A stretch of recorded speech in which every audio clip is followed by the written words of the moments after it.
Many years ago, I was asked a very interesting question. Somebody asked me a question, they raised their hand in a seminar and said, Tony, can you change people that don't want to change? Of course you can change people who don't want to change. All you need is the right kind of. If you have enough leverage where change becomes an absolute. Now for some people, leverage is not even the threat of their own life. Some people rather die than have you tell them what to do. And so that's not the leverage. The leverage for them might be something for their children. Leverage for them might be spiritual growth. All of us have a leverage point. If you find the leverage, not the leverage you make someone do it, the leverage that will make them make themselves do it. We all have some place that'll get us to follow through. Now, if you get enough leverage and if you interrupt the pattern enough, how many of you ever had a pattern when you were a kid and you had like some obnoxious uncle or something and you were trying to be upset and they'd come like rub your damn head or something that should make you crazy and you couldn't stay upset because they kept doing this to you? How many had this happen? Say aye. If you have enough leverage and you break someone's pattern enough times, a new pattern will show up. If you're conscious, you can create the new pattern. So the answer is yes. Now then the question would be, Tony, if all it takes is leverage, then why don't most people change? And I had a lot of answers to that, but that night, I'm a night person. That night, I'm wired up after a seminar. It's like 2 o'clock in the morning, it was December. And so I flip on the television in the back for some white noise, looking for CNN, and I come across the old Christmas classic, this Christmas Carol, right? A Dickens classic. And I see it in black and white, and I start watching the movie and I'm remembering it from being a kid. And as I'm watching this thing, I see this man named Scrooge who clearly doesn't want to change. In fact, he's certain he doesn't need to change because what's happened is his life went through a lot of pain. And when he got pain, he looked for the source of that pain, and he said it was being close to people. So we decided is people equals pain. Remember the red squares we talked about? So now he wants to avoid people. And he's mean to people. Now, he's also very wealthy financially. He makes up this belief that because I'm mean and tough with people, I'm rich. The truth is he's financially rich. If you watch the movie, you read the story, when everybody else is gone, who's still working? He is. He's hardworking, he's thrifty, he's smart, he's intelligent, but he thinks he's rich because he's mean. So he doesn't want to lose being rich. He doesn't want to lose not being hurt.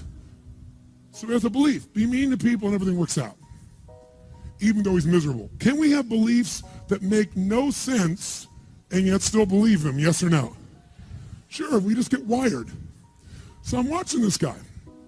Now, the only way people change is if they associate either enough what? Pain, so they have to change, or they associate changing will equal enough what? And ideally, if you get both, you'll change. If you get, every moment I do this, the pain's getting more and more intense, there's a point where you must change. And if you get, if I change, I get all this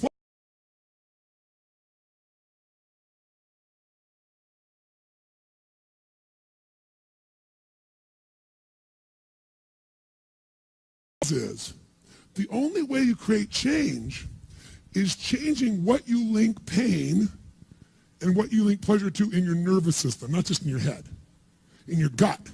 That's what controls you. Lots of times in your head you know what you should do, but your gut takes over. Your fear or your greed or your desire or your comfort or whatever. Who knows what I'm talking about here? Say aye. But watch this. How many of you used to have a favorite dessert or a food or a form of alcohol that you really, really, really loved? And then one night you had an experience like never before, where something happened, where this food or this drink or this alcohol that you love so much, it went down, but it kept coming back up at a level of intensity and with enough aroma and pain and association that to this day, It takes no willpower just to think of that alcohol or think of the smell of that food or look at it makes you appalled, makes you repelled. Who's had an experience like this in your life? Say I. Tell me what that change was. Was that a change in willpower? No. All that happened is your brain changed what it used to link pleasure to, it now linked pain to. When you link enough pain, it takes no willpower, you're going to avoid it. The problem is some of you are linking pain to things you need, like exercise, right? Or pain what you need, like a relationship, right? And it's the wrong association, but it's going to control your life. Your job is to change what you link pain and pleasure to. So that night, what was pleasure became pain, and now it takes no willpower, you just avoid it. So we call that changing what you associate to things in your nervous system, or for short, a neuroassociative change. In other words, changing in your nervous system, what you associate pain and pleasure to. So, by the way, in this Christmas Carol story, does this man Scrooge change his life, yes or no? He didn't want to change. Does he change his life a little or completely? And by the way, how fast? An heartbeat in one evening. How does it happen? 3 neuroassociative conditioning specialists show up at his house.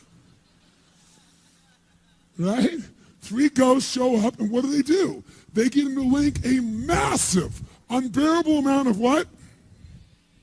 To all the things he did in the past around people. Then they go to everything he has in the present pain, and everything in the future pain, till there's so much, there was nowhere to escape. Here's the other reason why people don't change. Because right now, my relationship's in pain. But it was good in the past. So you escape having to change by remembering a good time. Or, I might be coughing and having these problems with cigarettes right now, but you know what? George Burns lived to be 102. He smoked cigars, by the way, and he's 1 out of 10 billion people that pulled that off. But let's not confuse ourselves with ratios. So you make up what the future is. If your present is painful, you can escape to the past and get out of the pressure to change. How many follow this? Say I. Or you can escape to a future because no one knows what it is for sure and you can make it up. But if your brain links it's been painful in the what? Past, in the, and it's even worse in the, it'll change like that.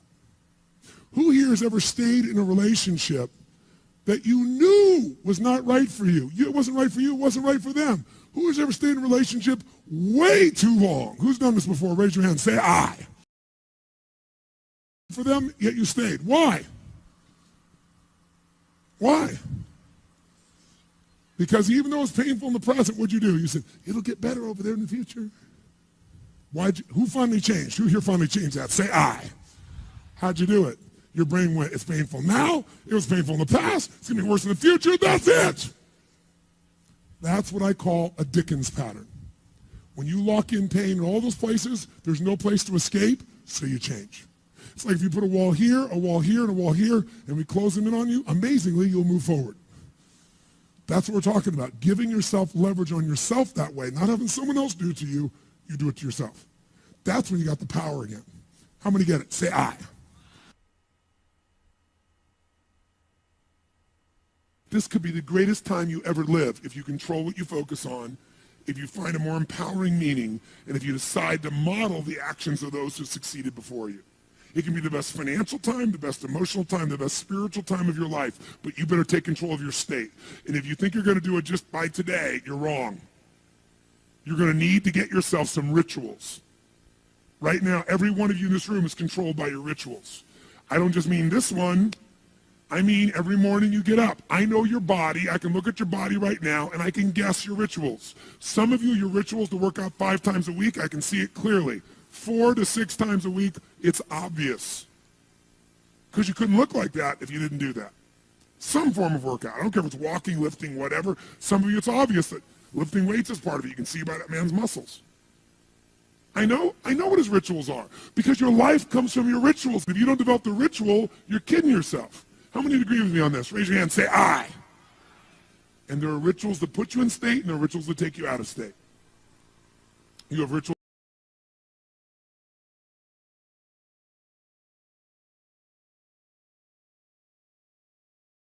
in the markets and in business and in real estate, those rituals won't work now.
For you're going to find.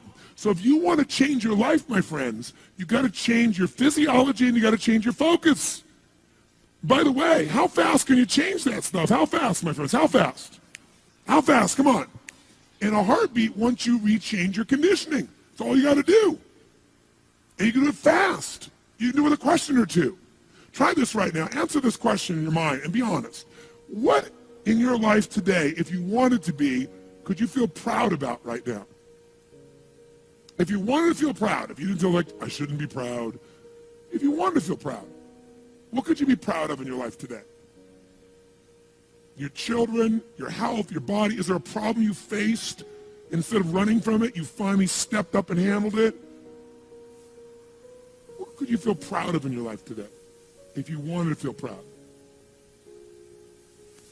How many can think of something? And when you think about this thing you're proud of, what about that makes you feel proud? What do you focus on that makes you feel proud? How do you breathe when you really start to feel proud? What's the kind of look on your face that starts to happen when you let yourself feel proud? Yeah. How's that feel?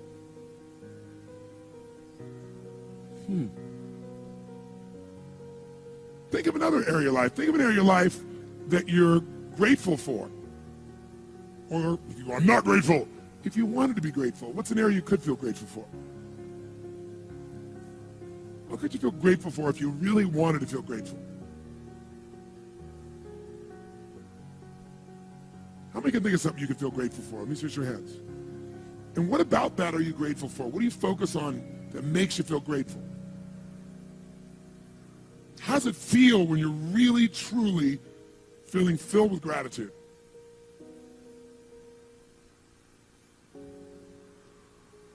Here's one.